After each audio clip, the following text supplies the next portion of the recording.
Hey, what's going on, everyone? This is Evan Buckholtz, and this is kind of my concluding thoughts on Green Red Dragons after testing it for a little bit.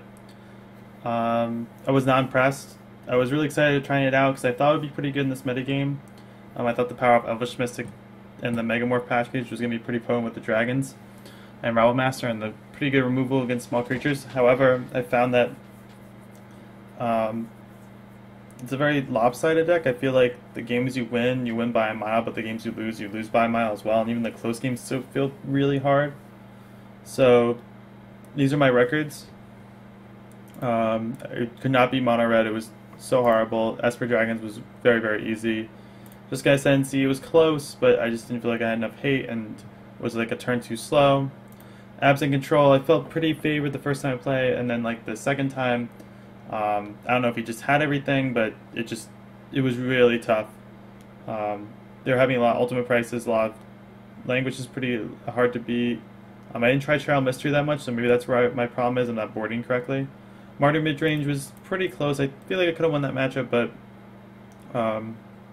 it just wasn't like he had like a lot of ambitious card choices like Butcher, the Horde, and Chandra's Ignition, but it turns out he maybe just drew a little better than me, or maybe Butcher the Horde, there's something there against this deck. He did have Hangerback Walkers, and they were able to chump my dragons, so maybe that's a thing. Then Agabs and Aggro, very similar story as the Martyr midrange deck. Very good threats, Hangerback Walkers to chump, and his removal was very good, and he also blew me out with like a Jamoka's Command against my Roast on his Anfenza. Abs and Constellation was a pretty close matchup, but I think having enough flyers in the air was good against him, and his removal is mostly Banishing Light based, so Stormbreath Dragon is basically unkillable for most of the part of the game.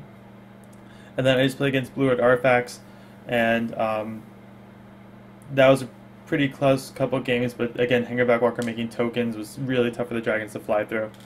So going forward, Brad Nelson did go 10-0 on day one with this deck. I'm not sure how he placed in the rest of the tournament. Martin Yuza did play a very similar version to Brad Nelson.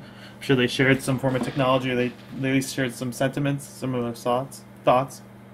And I could see if Control and Abzan Control are what you're aiming at, but even again, I didn't see that had that great of an Abzan aggro matchup.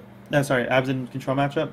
And Abzan aggro was pretty tough, and it did lose in top 8 to Abzan aggro. So I'm not sure if that's variance between the one game I played and the one game I saw on top 8, but maybe that's something. And my goal for this WCQ is the targets I have are beating the Abzan decks, and I don't think I want to lose to mono red.